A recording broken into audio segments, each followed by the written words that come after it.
नमस्कार विद्यार्थी मित्रांनो, नोकरीची संधी या चॅनलमध्ये मी अभिषेक आपलं सहर्ष स्वागत करत आहे. विद्यार्थी मित्रांनो, आजच्या व्हिडिओमध्ये आपण भूगोल या विषयावरील 20 GKचे महत्त्वाचे प्रश्न पाहणार आहोत. तर याच्यामध्ये पहिला प्रश्न आहे तो म्हणजे कोणता द्वीप भारत आणि श्रीलंकामध्ये स्थित आहे.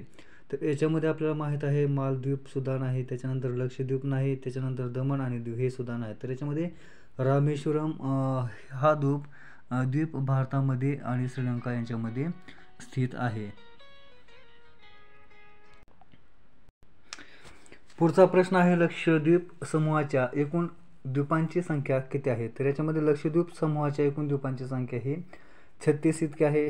36 हे आन्सर येणार आहे याचं. पुढचा प्रश्न आहे लक्षद्वीप समूहाच्या एकूण किती द्वीपावर मानव वास आहे. तर याच्यामध्ये 10 द्वीपावर या ठिकाणी मानव वास आहे.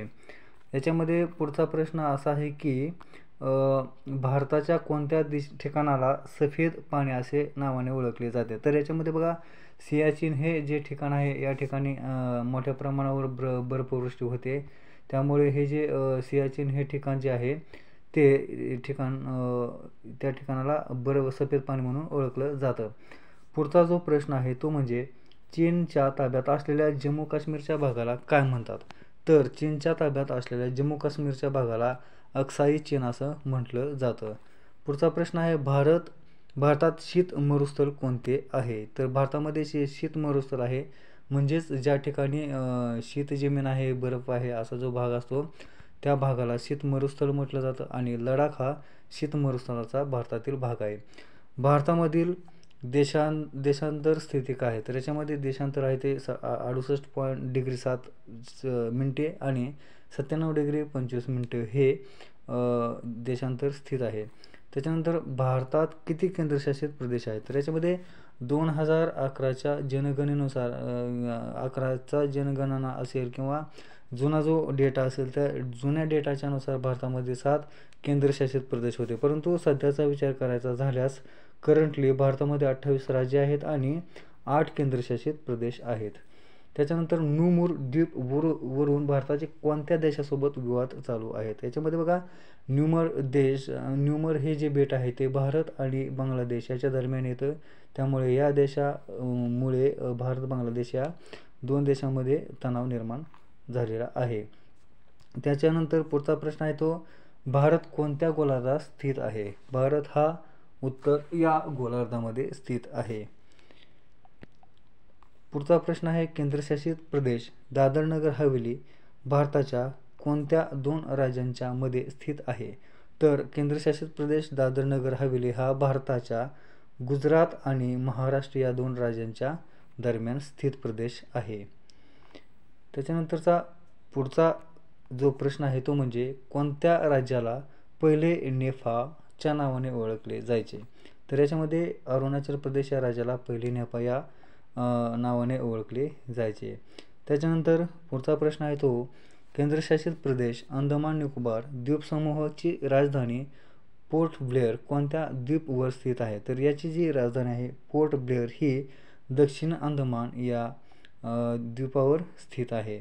त्याच्यानंतर पुढचा प्रश्न आहे कोणते राज्य उत्तरी पूर्वी राज्याची 7 बहिणीचा भाग नाही. तर याच्यामध्ये उत्तर पूर्व नॉर्थ ईस्ट इंडियामधील जे 7 राज्य आहेत त्याला आपण 7 बहिणींचा राज्य असे म्हणतो आणि याच्यामध्ये सिक्कीम आणि पश्चिम बंगाल या 2 राज्यांचा समावेश होत नाही. त्याच्यानंतर कोणता महत्त्वाचा अक्षांश भारताला 2 भागामध्ये विभागतो. तर 23.3 हा जो उत्तर अक्षांश भाग आहे तो भारताला 2 भागामध्ये डिवाइड करतो, नॉर्थ इंडिया आणि साऊथ इंडिया असा. त्याच्यानंतर पुढचा जो भाग आहे प्रश्न आहे तो म्हणजे उत्तर भारतात हिमालयाच्या क्षेत्राच्या मदतीने पसरलेल्या समतल मैदानाला काय म्हणतात. तर भावर असं म्हणतात. पुढचा प्रश्न आहे तो म्हणजे खालील कोणत्या राज्यातून कर्कवृत्त जात नाही. तर खालील मणिपूर या राज्यातून कर्कवृत्त जात नाही. भारतातील मध्यवर्ती स्थान दर्शवणारे 0 माईल हे स्थान टिंबटिंब या शहरात आहे. तर 0 माईल हे स्थान नागपूर या शहरात आहे. भारतातील मध्यवर्ती शहर हे नागपूर या शहराला म्हटलं जातं. त्याच्यानंतरचा पुढचा प्रश्न 19वा आहे, तो म्हणजे भारतात वन महोत्सव साजरा करतात, कधी साजरा करतात? तर याच्यामध्ये वन महोत्सव हा जुलैच्या पहिल्या आठवड्यामध्ये साजरा केला जातो.